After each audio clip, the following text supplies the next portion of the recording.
Pessoal, o objetivo dessa aula é a gente entender um pouco sobre o Teorema de Pitágoras, tá? Agora vamos entrar aí no Teorema de Pitágoras. Então tá aí, ó, o título da aula, Teorema de Pitágoras. Bom, como eu sempre costumo falar a vocês, eu acho interessante quando a gente vai começar um assunto, né, principalmente um assunto famoso, a gente explicar um pouquinho do que aconteceu, né, quem criou isso e tal, para a pessoa não achar, né, que é um assunto totalmente desconexo da realidade, né, igual eu fiz nos vídeos do Teorema de Tales, eu vou fazer agora também no Teorema de Pitágoras, certo?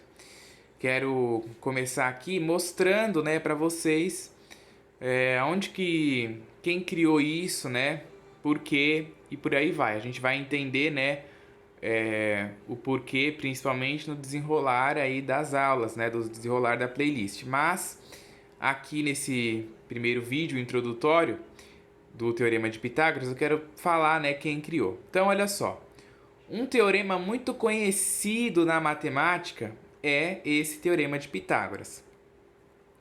Ele foi demonstrado, provado, né, pela primeira vez há cerca de 2.500 anos. Então, olha isso, hein?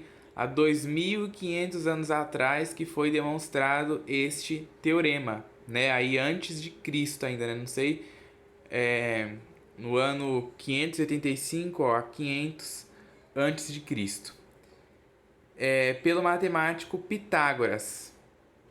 Esse teorema é um dos que possuem o maior número de demonstrações. Então, nessa parte aqui já entra aquilo que eu falo, que as coisas de matemática não é uma receita de bolo, né? Não é aquela coisa que vem pronta e é daquele jeito sempre. O próximo vídeo eu vou fazer a demonstração do teorema de Pitágoras, mas eu vou usar uma das demonstrações.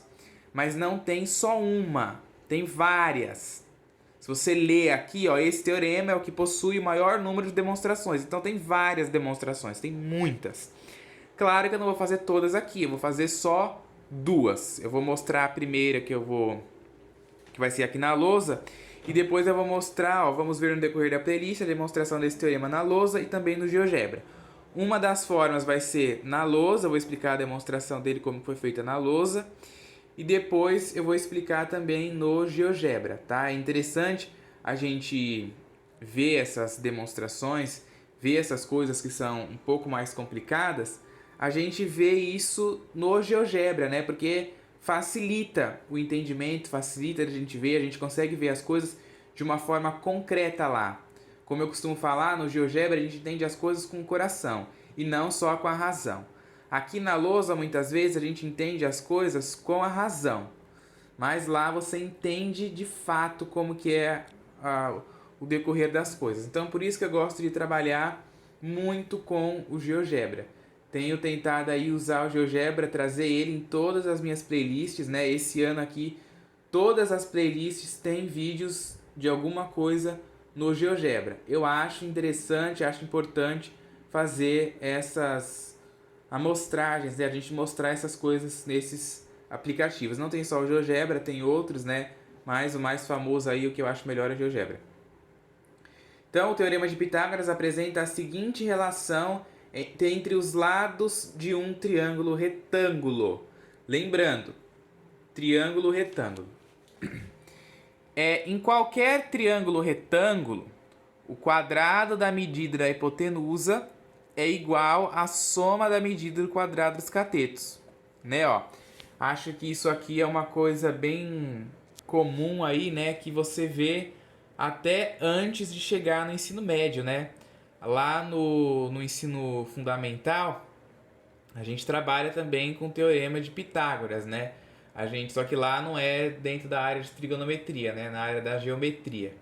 Porque trigonometria é uma matéria que a gente tem no ensino médio, né? Provavelmente deve ter algumas escolas particulares que deve dar uma ideiazinha introdutória de trigonometria.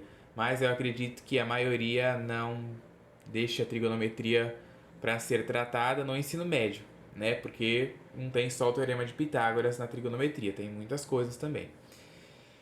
Então, ó, a gente tem aqui um triângulo retângulo. A gente sabe que esse triângulo é retângulo, por quê? Porque ele tem, ó, um ângulo aqui de 90 graus. Quando você vê esse quadradinho ali com um pontinho, está representando que é um ângulo de 90 graus, certo? Aí a gente chama esse triângulo aqui de ABC, né? A medida da hipotenusa, ó, tá escrito até, eu escrevi aqui. E um triângulo retângulo, a hipotenusa corresponde ao lado oposto do... Em um triângulo retângulo, a hipotenusa corresponde ao lado oposto do ângulo de 90 graus, né? Eu não sei por que eu comi essa frase. A hipotenusa, ó, ela corresponde ao lado oposto do ângulo de 90 graus, certo? O ângulo que mede 90 graus, a hipotenusa está oposta a ele, tá vendo? Ó? O ângulo está aqui, o lado oposto é esse daqui, certo? E os catetos, né, são os outros dois lados que sobram.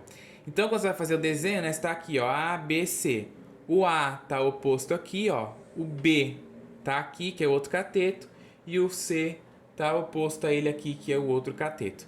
E aí a relação do teorema de Pitágoras que a gente tem é isso daqui, ó.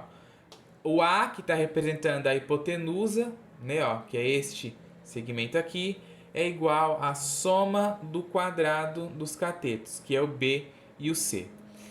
Aqui a gente fez de uma forma genérica, né, por letras, mas você poderia escrever também, né? A gente poderia escrever aqui a hipotenusa e aqui os catetos. Aí você ia escrever por extenso, né? Hipotenusa é igual aos catetos, a soma dos catetos ao quadrado. Tá? Aí é aquela coisa que eu falo, né? Aparece de formas diferentes às vezes, e aí a pessoa não entende, né? Acha que está falando de outra coisa. Mas o teorema a gente vai ver também, ó, que pode aparecer assim, ó.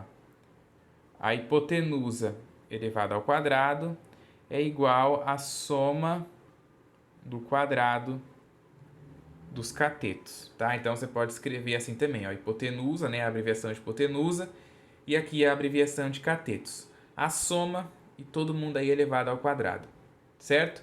E a gente usa, né, essa relação, a gente usa o teorema de Pitágoras para quê? A gente descobrir os valores dos lados aqui do triângulo, né? Você vai ter que sempre ter duas medidas, né? A gente só consegue utilizar aqui se a gente tiver pelo menos duas medidas, tem que ter duas medidas. Ou a hipotenusa ou um dos catetos, ou você pode ter os dois catetos para descobrir a hipotenusa, né? Você pode ter, sei lá, a hipotenusa e um cateto para poder descobrir o outro. Sempre tem que ter dois valores, né? Evidentemente, para você conseguir descobrir. Porque se você tiver, por exemplo, só a hipotenusa, sei lá, é 2. Aí você quer saber os catetos. Vai ser 2 ao quadrado, vai dar 4. 4 é igual a p ao quadrado mais c ao quadrado. Você não vai conseguir resolver isso.